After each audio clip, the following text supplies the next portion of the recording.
Olá, sejam todos muito bem-vindos a mais um episódio do nosso podcast Poder Real.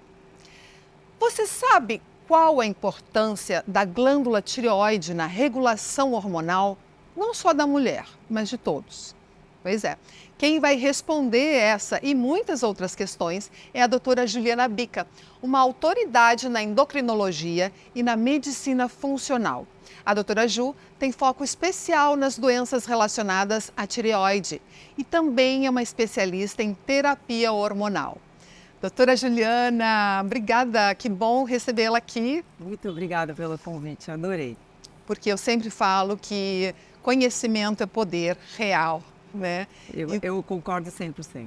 Eu acompanho as suas mídias, né, as redes sociais, e você tem esse hábito de compartilhar muito conhecimento, o que eu acho fantástico, não só para outros médicos, né, que você dá mentorias também, mas para o público em geral, e eu acho fundamental estimular não só o fato em si do conhecimento, mas que nós devemos estar sempre em busca, né, de melhorar a vida, a qualidade de vida como um todo, buscando realmente as fontes certas onde a gente pode encontrar esse conhecimento, né? Eu acho isso maravilhoso. Eu sei, é uma frase antiga minha em redes sociais. Eu sempre falei que o verdadeiro empoderamento vem da saúde. E da saúde com informação de qualidade. Então, eu trabalho usando mídia social desde que isso era considerado por muitos médicos uma coisa feia. Então, eu já ouvi de colegas meus coisas como: mas por que você está ensinando, falando sobre isso? Depois o paciente vai fazer isso e não vai no teu consultório. Você está entregando de graça um conhecimento que você deveria guardar para o teu consultório. E eu sempre achei isso um enorme absurdo. E quanto mais eu entreguei, quanto mais compartilhei informação de qualidade que fosse útil, mais isso me trouxe pacientes para o consultório, repercussão e autoridade nas redes sociais. E isso foi muito bom. Um retorno, muito mais do que retorno financeiro, um retorno pessoal para mim. Claro, com certeza, com toda certeza. É exatamente isso que você acabou de falar, construindo autoridade para falar sobre aquilo e compartilhando, porque nós queremos estar bem e confiar, entender que aquele médico que a gente está escolhendo realmente tem domínio, né? E eu acho que não há o que você possa ouvir numa mídia, numa rede social e vai fazer sozinho. Não. Isso não existe. Então você só traz mais proximidade mesmo com os pacientes, né? Ou com futuros pacientes. Mas eu escolhi nós começarmos a falar sobre a glândula tireoide, porque eu acredito que seja uma das principais reguladoras da saúde. É isso mesmo? É isso mesmo. Explica um pouco para a gente entender o poder desta pequenina. É muito interessante o quanto, se a gente pudesse juntar, hormônios são substâncias extremamente poderosas em pequeníssimas quantidades. Então, se a gente fosse juntar todos os nossos hormônios num lugar, a gente preencheria uma tampinha de caneta esferográfica comum. Tudo. Então, veja que uma quantidade mínima que tem um impacto absurdo. Embora tenha muita gente que fala que exista uma hierarquia entre os hormônios, ou seja, hormônios que são mais importantes do que outros, eu não concordo com isso. Eu acho que todos os hormônios são importantes, como uma orquestra. Numa orquestra, não tem como a gente dizer que o pianista é mais importante do que o violinista, do que o maestro. Todos precisam estar afinados, treinados, bem cuidados, para que, no fundo, a música final dessa orquestra seja bonita. Agora, os hormônios de tireoide, eles de fato têm uma importância extra, porque desde o desenvolvimento na vida intrauterina, eles são importantes. Então, desde lá do início da nossa vida embrionária, os hormônios tiroidianos da mãe já estão impactando na formação do cérebro fetal. E durante toda a nossa vida, então desde a primeira célula do nosso corpo até o dia do nosso último suspiro, os hormônios de tireoide vão continuar sendo fundamentais para a manutenção da vida. Uau! Nossa, não sabia dessa importância desde o útero. Nossa, realmente impactante. Mas É uma coincidência, mas eu acho que hoje em dia as pessoas estão falando mais sobre as doenças da tireoide, como a tireoidite de Hashimoto. Eu não sei se os casos de, sei lá, de resultados reais são maiores agora, ou se houve uma Se vem crescente. crescendo. Essa é uma dúvida da ciência. Se sempre existiram muitos casos de problemas de tireoide ou é a gente que está diagnosticando mais. Porque a gente tem mais ferramenta, mais acessos aos exames, faz mais método, usa mais os métodos de imagem. E na verdade é provavelmente uma composição das duas coisas. A gente de fato tem permitido um diagnóstico de uma quantidade maior de pessoas, mas a tireoide anda mais doente nas últimas décadas. Anda mais doente mesmo, Anda. devido ao estresse, à vida moderna. Todos os nossos hormônios, a nossa vida, a vida que a gente leva, impacta muito nos nossos hormônios, assim como os nossos hormônios impactam muito na vida que a gente leva. Então, hoje se fala muito em medicina integrativa, por exemplo, funcional integrativa. O que é isso? É ver o corpo como um todo. Né? Então, o neurologista não vê só os problemas cerebrais, o dermatologista não vê apenas os problemas de pele, o cardiologista não vê apenas os problemas de coração, ele vê o indivíduo de forma integral, porque afinal de contas a gente não vai fatiar a saúde do ser humano. Exato. Mas, nesse mecanismo todo de integração, os hormônios são nossos grandes comunicadores. São eles que mandam mensagens entre todos os diversos órgãos e sistema para dizer, olha, aqui tá bom, aqui não tá, vamos regular lá, o cérebro não tá bom, faz alguma coisa. Então, os hormônios são grandes ferramentas de comunicação celular. Bom, dito isso, a glândula tireoide particularmente é uma glândula muito sensível à vida que a gente leva. Aí entra aqui o estresse, e quem não tem estresse na sua vida, eu nem sei quem é. Não existe, eu acho. Não existe, porque o estresse vem embrulhado em diferentes pacotes, né? Então, às vezes, uma coisa que é extremamente estressante para mim não causa estresse para você, mas causa um grande estresse para um vizinho. Então, ele é individual, intransferível. Estresse é uma coisa, as toxinas ambientais. Então, a glândula tireoide é uma glândula extremamente vascularizada, ela recebe todas essas toxinas ambientais e a gente está em contato com isso o tempo inteiro. É verdade. Então, é uma glândula que sofre mais o impacto da vida que a gente leva. E a alimentação teria também uma influência? Tem uma influência enorme, porque a gente só produz hormônio de tireoide baseado em nutriente. Então, a principal proteína da tireoide é a tireoglobulina, é uma proteína.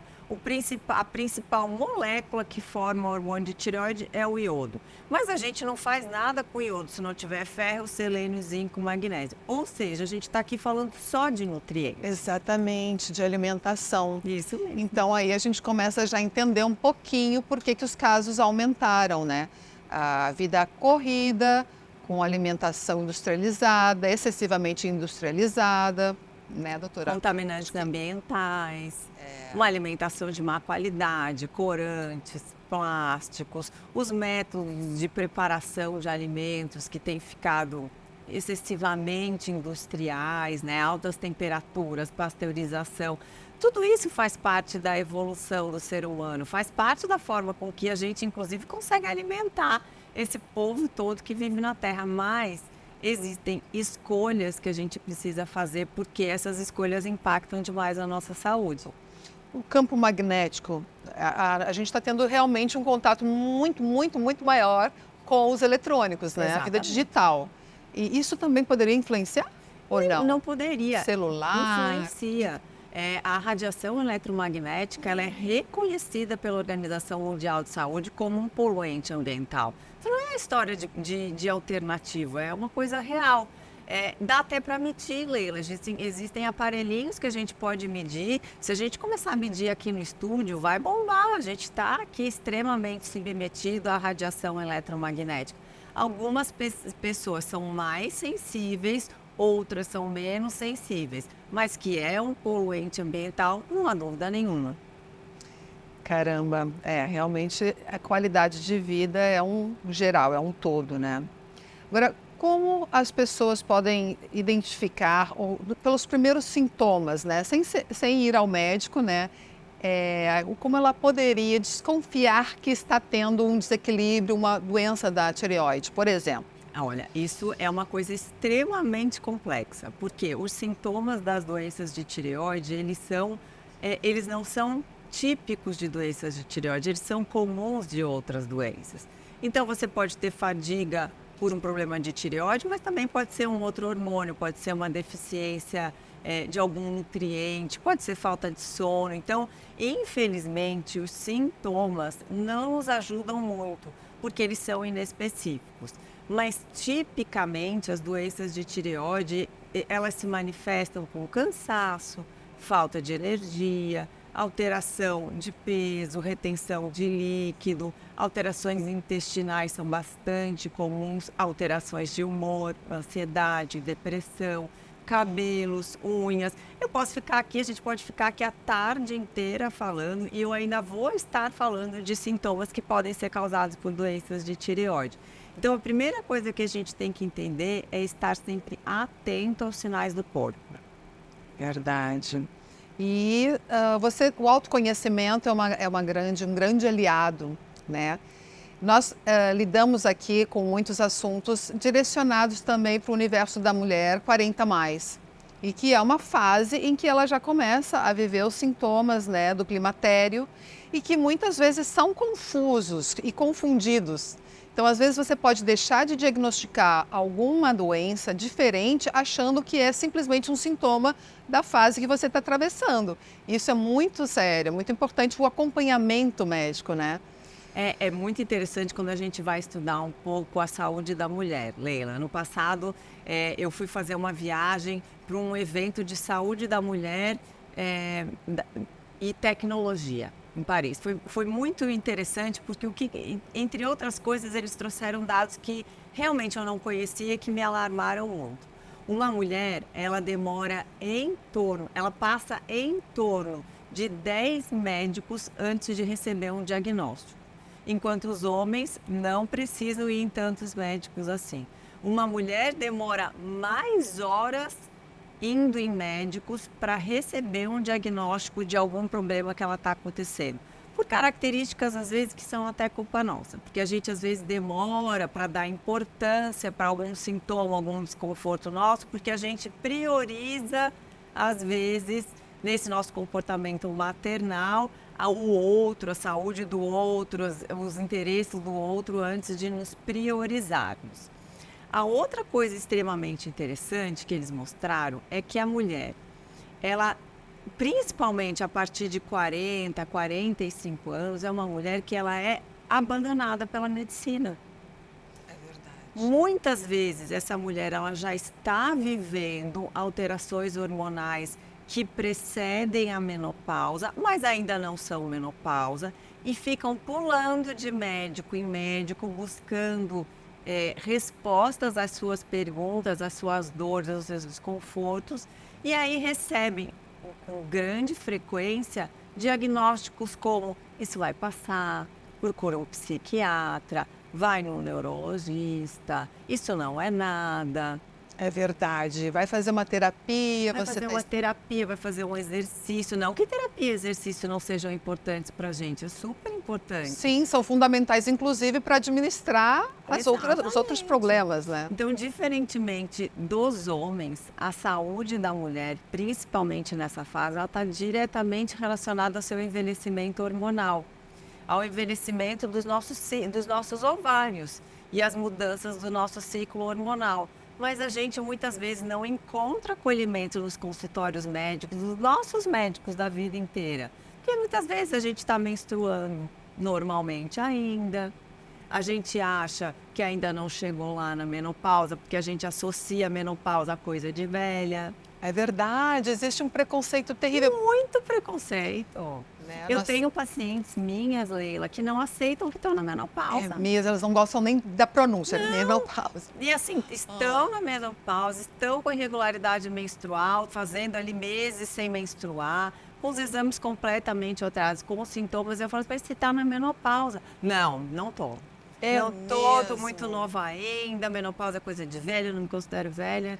Então, assim, existe também uma necessidade, eu acho que isso é uma das coisas que eu tenho buscado fazer das minhas redes sociais, de que a menopausa é uma fase da vida da mulher, ela não é necessariamente ruim. Exato. É uma fase nova, que tem que ser encarada com novas ferramentas, com novas abordagens. Nós temos que desmistificar essa questão de que a menopausa é negativa. Ela não é negativa, ela não precisa ser, principalmente numa era em que nós temos tantos recursos, a medicina evoluiu muito e nós temos esse diálogo, está fácil a informação, é só buscar ajuda, né? Exatamente. E encarar com prazer, com orgulho, né? Porque eu sempre penso o seguinte, gente, para você chegar aos 40, aos 50, é o primeiro sinal de que você é mais sortudo de quem morreu aos 30. Exatamente. Então, estamos ganhando o jogo, estamos aqui por alguma razão, existe muito mais questões profundas,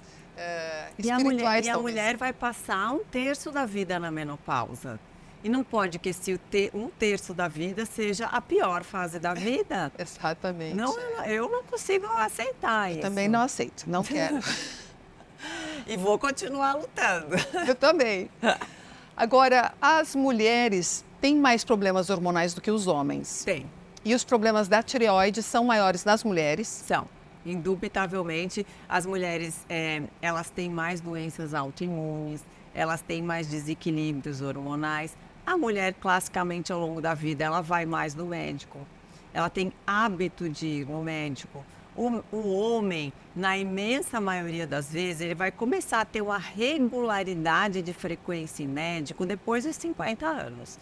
E aí, normalmente, ele tem 2 preocupações, né, Leila? Câncer de próstata e impotência, acabou. É verdade.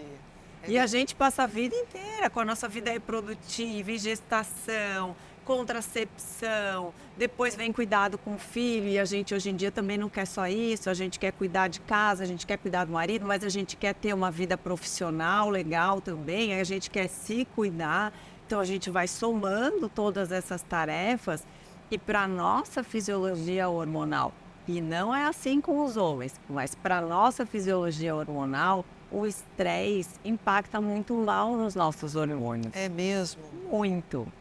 É mais do que para o homem, porque nós somos tipo uma engrenagem mais delicada. Muito mais. A nossa fisiologia hormonal é muito mais sensível ao estresse. Olha, que interessante isso. E bate muito na nossa função sexual. Bate muito na nossa função reprodutiva e sexual. E eu sempre conto isso para as minhas pacientes. Eu falo assim, não sai de vez em quando na TV, nas mídias, nasceu um panda em cativeiro no zoológico da Austrália, isso vira uma notícia. Por que isso vira uma notícia? Porque o animal em cativeiro não se reproduz com facilidade. Um animal em cativeiro é um animal estressado crônico. Ele está fora do seu ambiente natural. Ele está confinado, ele está recebendo comida, ele está em jaula, ele está sendo observado, às vezes, com multidões passando, e luzes e temperatura diferente. Isso é estresse. E aí o que acontece com as fêmeas em cativeiro, a primeira coisa que acontece com as fêmeas em cativeiros é o bloqueio da sua função reprodutiva. Olha, que interessante. Ela deixa de ter a função reprodutiva ativa. Por isso que vira notícia o panda nascendo no zoológico na China. Verdade, porque começa a ser uma exceção. Exatamente. Para o homem não é, e a gente sabe disso. O homem às vezes está cansado, está estressado, o que ele quer? Ele quer namorar. É verdade, o homem não sofre com isso. Não sofre, eles querem buscar o relaxamento. E eles nem comentam sobre a andropausa, não existe uma preocupação. Eu acho que realmente são sintomas muito pequenos para a vida cotidiana. É muito diferente, Leila. Para a gente, é uma coisa inexorável. Então, 100% das mulheres que estiverem vivas, em torno de 50, 50 e poucos anos, estarão na menopausa. Isso é fato. É muito difícil. A cabeça de bacalhau, a gente vê mulheres de 55, 56 anos que ainda não entrou na menopausa. Acho que não existe. Eu tenho umas pacientes, eu tenho umas raridades, Gente, tá? Eu digo que é olha. umas abençoadas. Então, assim, agora para o homem não é assim. Então, os nossos hormônios, eles vão começando a cair lentamente em torno de 38, 40 anos. Isso é fato. Né? E às vezes, e a tendência que a gente tem observado na ciência é que isso está ficando um pouquinho antes, tá? né? O envelhecimento ovariano precoce. Hoje em dia isso é uma coisa extremamente estudada, envelhecimento ovariano, que às vezes é mais acelerado que o nosso envelhecimento cronológico. Então, o nosso ovário pode ter uma idade que é diferente da idade da nossa certidão de nascimento. Porque, às vezes, essa questão da longevidade saudável, que nós estamos tendo a oportunidade de ter, de envelhecer super bem, lindas, as mulheres saradas, né? Às vezes se confunde um pouquinho, confunde a cabeça da mulher com as possibilidades. Ela continua tendo que se preocupar com a questão interna dos seus óvulos, dos seus hormônios, né? Porque tudo isso envelhece. A razão pela qual as coisas acontecem impactam demais nos nossos desfechos de saúde. Então, quando uma mulher, por exemplo, Leila, ela me conta assim, eu tirei o útero quando eu tinha 40 anos. E aí eu pergunto assim, mas por que você tirou o útero? Não, porque eu sangrava muito. Mas por que você sangrava muito? Não, porque eu tinha miomas. Não, mas por que você tinha mioma? Eu não sei. Então, o que acontece? As perguntas ficam sem respostas. Você tem que dar resposta. Por quê? As mulheres que vão ser submetidas à esterectomia, o que elas têm elas acabam desenvolvendo mais doença neurodegenerativa. Sim. Nossa. E aí tá cheio de mulher tirando útero, como se fosse apêndice, né? Não, tá sangrando, né? Tá sangrando, é o mioma, você não quer ter mais filho? Tira isso aí para não se incomodar. Como se fosse, assim, realmente uma pinta que você tira de um braço porque não tá bonita.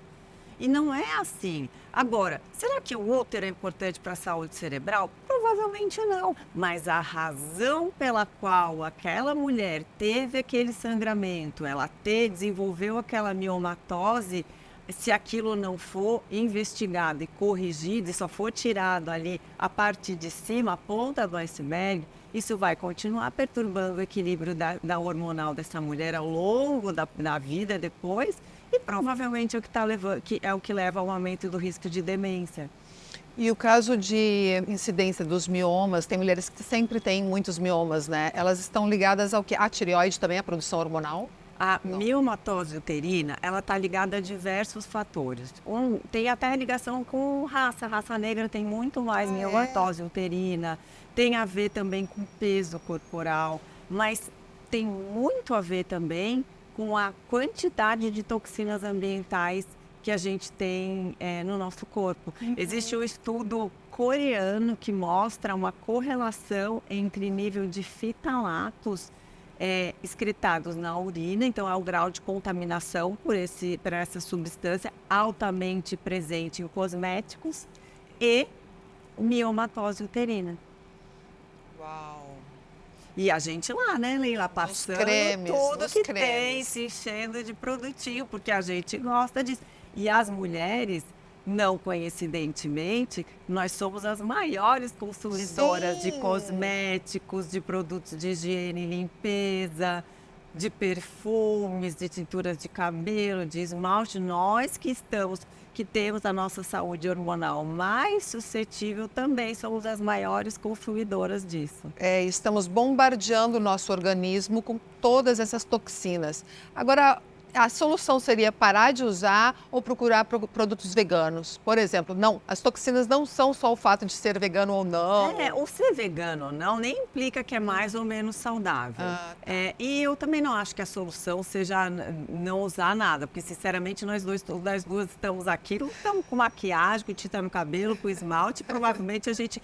E você já notou? Eu já testei um monte dessas marcas de cosméticos naturais. A pele madura não fica bem com esse tipo de... Não, ela não tem ainda... Eu ainda não conheço, queria muito conhecer uma marca bacana de cosmético natural, mas que realmente tivesse a cobertura cosmética que as outras coisas que a gente usa. Exatamente, eu sinto também essa carência e sobre maquiagem também, porque é difícil você Muito. encontrar. A nossa pele, Principalmente maquiagem, ó. principalmente maquiagem, né? A Mais tinta do de que cabelo já tem, É. alguma coisa de protetor solar, cremes hidratantes, ainda empresas pequenas, mas assim, mas a maquiagem, maquiagem, a gente sente diferença, eu não né? encontrei ainda, sou É. louca para procurar, mesmo fora e tudo.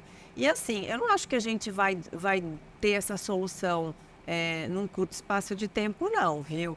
O que eu acho que a gente pode fazer? Onde a gente pode diminuir a nossa carga tóxica, a gente poder diminuir, de vez em quando dar uma esvaziada.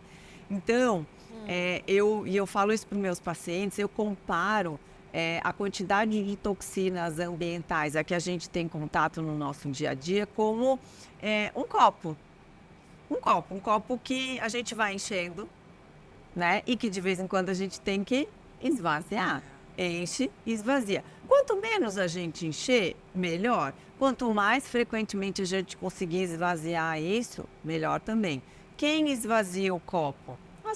Os nossos mecanismos de detoxificação natural, porque a gente veio bom para isso, Leila.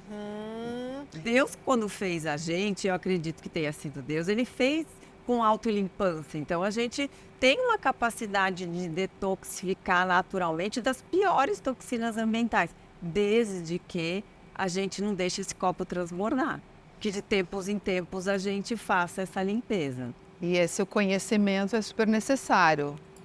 Você já falou aqui agora de produtos, de toxinas no nosso dia a dia, mas a alimentação, o estresse, os produtos, enfim, o Principal ambiente. fonte de contaminação à nossa saúde, nosso principal contato, meio externo com meio interno, vem dos alimentos, vem do que a gente consome, né? Dos nossos alimentos, das nossas bebidas. É a maior superfície de contato que a gente tem com toxinas é o nosso trato digestivo, primeiro lugar. Segundo lugar é a pele. Terceiro lugar, a nossa árvore respiratória. Então, pele, intestino, respiração. É aí que a gente consegue fazer algum tipo de controle. Maravilha. E para esses casos em que a pessoa tem problema de tireoide, foi identificado, ela vai tratar com hormônios.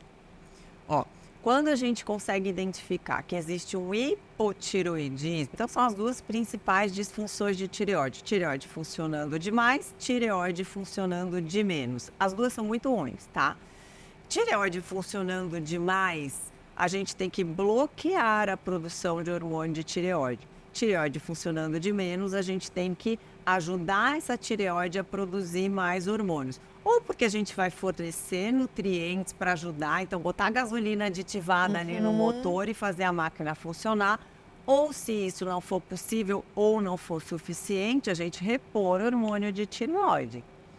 Isso traz algum prejuízo para o organismo? Sobrecarrega também? Prejuízo nenhum, prejuízo é faltar. Ah, tá. Sobrar a gente resolve bem, tá? Então, prejuízo, um grande prejuízo à saúde humana e talvez seja o maior problema é a gente economizar ou não tratar adequadamente as disfunções hormonais tiroidianas e as principais são o hipotiroidismo. E a tireoidite de Hashimoto, que é muito falada e às vezes as pessoas não entendem bem o que ela é exatamente. A Uma maioria das inflamação. pessoas nem sabe que tem tiroidite de Hashimoto. Por que isso acontece? Eu tenho ouvido agora nas redes sociais, a fulana disse que tem, a outra descobriu que tem. Essa conversa, eu acho até que eu tenho um pezinho de culpa nessa história, porque foi alguns anos atrás, falando muito a respeito disso, eu tinha participado de um congresso de medicina funcional nos Estados Unidos, eu venho de uma formação médica muito tradicional, então eu nem sabia muito bem o que eu estava fazendo naquele evento, mas eu queria, essa é uma história bem interessante, mas eu queria viajar com uma amiga minha. Aí ela me convidou, uma amiga minha que estava fazendo uma pós-graduação em medicina integrativa e funcional nos Estados Unidos. E aí ela me convidou, não, vamos comigo, vamos lá, vai ser em Miami, vai ser legal. Eu falei, Miami, nem sabia que evento que era aquele que eu estava indo só para começo de conversa. Mas aí, quando chegou lá, tirou, veio todos esses tópicos, sabe? Toxinas ambientais, doenças autoimunes, detoxificação. E eu achava, não era o meu universo. Eu achava realmente um universo de uma medicina muito alternativa e que, para mim, naquela época, me soava meio uma conversa de médico alternativo, de, sabe, de gente mal intencionada. Eu não achava que havia uma ciência por trás disso. E como muitos colegas, eu achava a conversa de charlatão. Essa aqui é a verdade. Mas aí tinha lá uma aula, tiroidite de Hashimoto. Eu falei, vou nessa, porque isso aqui é do meu... Tá lá no meu livro, isso aqui eu já estudei também. Sentei naquela sala e nunca... Depois eu saí daquela sala completamente transformada. É mesmo? Eu nunca mais fui à mesa. Eu sentei lá naquela sala, essa é uma história que eu sempre conto, viu, Leila? Eu sentei naquela sala e o primeiro pensamento que eu tive foi, aqui não vou aprender nada. Porque isso aqui, eu sei, é simples, é fácil, é uma doença autoimune, o corpo vai lá, produz anticorpos, destrói a tireoide, diminui a produção de hormônio de tireoide, eu vou lá e reponho, beijo. Consulta de 10 minutos, resolve isso aqui. E aí, quando eu fiquei lá, e essa aula deve ter durado 1 hora e pouco, mais ou menos, eu fiquei passada. Eu saí daquela sala assim, eu falei, não acredito, foi tão diferente, eles foram... para lá mostrando assim, mas por que uma pessoa desenvolve anticorpos contra a sua tireoide? Por que um belo dia a tireoide começa a ser destruída pelo nosso próprio corpo e tudo que a gente vai dizer para o paciente é repõe o hormônio de tireoide? Se eu não estiver tratando o que levou à produção de anticorpos e à destruição da tireoide, eu não estou fazendo medicina. Então, toda doença autoimune acaba com a tireoide? Ou a tireoide desregulada? As doenças autoimunes, elas podem ser direcionadas para qualquer órgão do nosso corpo. Mas o princípio, o início da disfunção é igual. É a produção de anticorpos que vão atacar o próprio tecido. Então, se eu tenho anticorpos que atacam a tireoide, eu vou chamar isso de tireoidite de Hashimoto. Se eu tenho anticorpos que atacam a melanina, o melanócito da pele, eu vou chamar de vitiligo. Se eu tenho anticorpos que atacam a bainha de mielina dos neurônios, eu vou chamar de esclerose múltipla. Mas, na verdade, é a mesma doença com endereço diferente. Uau! Então, aquele evento, naquele ano, isso faz mais ou menos uns 8 anos, transformou completamente a minha visão de saúde. E a tua direção na prática prática médica? Porque aí eu comecei a entender, não, mas espera aí, se eu só vou tratar o hipotiroidismo e não tratar essa inflamação, essa disfunção autoimune, será que eu estou tratando direito os meus pacientes? E aí eu comecei a aplicar um pouco daquelas coisas que eu tinha ouvido lá, fui me aprofundar, fui estudar um pouco mais, aumentei a minha caixa de ferramentas, porque eu acho que isso é uma coisa que o médico precisa fazer muito, né? Não é sair. Hoje a gente fala assim, tem que sair fora da caixa. Eu não acho que ninguém tem que sair da caixa, não. Acho que a gente tem que aumentar a caixa. Aumenta a caixa de ferramenta, né? Porque de repente vai ter um paciente que vai ser fácil de tratar e você só vai precisar repor hormônio de tireoide, vida que segue. Mas sempre tem aqueles casos especiais, aqueles casos que demandam um conhecimento maior seu, que vão demandar muito mais essa visão 360 graus. E quando a gente começa a resolver esse tipo de casos, para a gente como médico é extremamente prazeroso. E do ponto de vista profissional, isso alavanca a carreira, sabe? Enche o consultório da gente ao ponto de que em vários momentos da minha vida eu não consegui dar conta da quantidade de pacientes para ser atendidos. Acho que não tem nada mais prazeroso do que saber que você conseguiu ajudar alguém a resolver, a equilibrar a sua saúde, né? Uma pessoa que seja, Leila. Uma. Isso não precisa ser todas, porque afinal de contas a gente não é Deus, a gente não está aqui para resolver todos os problemas do mundo. E eu muitas vezes falo para meus pacientes, eu não sei, vamos ver. Vamos pesquisar junto, vamos dar a mão aqui, vamos ver. Isso acontece com muita frequência nas mulheres na menopausa, porque elas chegam na menopausa com medo, Leila. Sim. Com medo de envelhecer, com medo de morrer, com medo de ter câncer. Eu costumo sempre dizer assim, a mulher na menopausa ela tem um medo e um pavor. O medo é de ter câncer, o pavor é de engordar. Então, assim, chegam no consultório com muito medo, com muito receio, com muitos paradigmas. E aí a gente tem que, muitas vezes, trazer essa paciente para o lado para dizer assim, olha, eu não posso te garantir nada, eu só posso te prometer que a gente está aqui de mão dada e que se alguma coisa de errado acontecer nesse caminho, a gente vai trabalhar com isso junto. Exatamente. E encarar de frente. O que você não pode é não ir por medo do que vai ouvir ou do que vai achar, né? O medo, né? O medo é paralisador. Medo de definitivamente. câncer. Isso não tem um dia no meu consultório, Leila, que não aparece. Ai, doutora, eu quero muito fazer reposição hormonal. Eu já entendi que me faz bem. Eu já tive até uma experiência que foi legal. Mas aí eu tenho medo de ter câncer de mama, principalmente de ter câncer de mama. E isso é muito de paciente para paciente, porque a reposição é melhor do que a falta. Ah, sem dúvida nenhuma. Para aquela mulher que repõe precocemente, porque tempo aqui é saúde, tá? Então, quanto antes essa mulher começar a reposição, melhor. Menos risco, inclusive, de câncer de mama. Então, a gente diz que tem uma janela, que é a janela de oportunidade, que são os primeiros 10 anos da menopausa, onde os benefícios superam qualquer tipo de risco. Passou desses 10 anos, não quer dizer que a mulher vai precisar pegar os hormônios, jogar fora e voltar a ter sintomas, mas a gente tem que rever toda essa parte de estratificação de risco oncológico, cardiovascular, porque pensa assim comigo, de repente, olha uma moda que agora apareceu, né? De repente essa mulher que começou a reposição hormonal com 49, 50 anos, me aparece com 10 anos depois, ela não fumava, mas agora ela fuma vape. Meu Deus do céu. Não existia isso antes, ela não fumava antes, agora fuma. O risco dela aumentou, ela ganhou um fator de risco para câncer. Ou não fuma vape, mas está bebendo muito. Está consumindo mais de 2 doses de álcool dia. Isso para a mulher aumenta demais o risco de câncer de mama. Não é a reposição hormonal, muitas vezes. Aliás, na maioria das vezes, da reposição hormonal não adiciona risco. O risco já está lá e a mulher não está vendo. O principal fator de risco de câncer de mama é a obesidade. A obesidade. E está cheio de mulher que chega no consultório, eu tenho medo, não vou fazer reposição hormonal. Sim, meu amor, mas assim, o teu peso te traz mais risco. Então é conscientização. Exatamente. Definitivamente, nós estamos cercadas pelos problemas, mas não são indissolúveis. A gente tem que ter conhecimento, se cercar de bons médicos, saber que tem alternativa, cuidar da cabeça também e administrar todas as questões que vão aparecendo.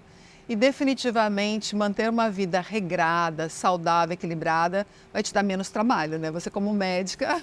Eu adoro. Eu adoro ter pacientes. E, graças a Deus, eu já tenho muito paciente assim.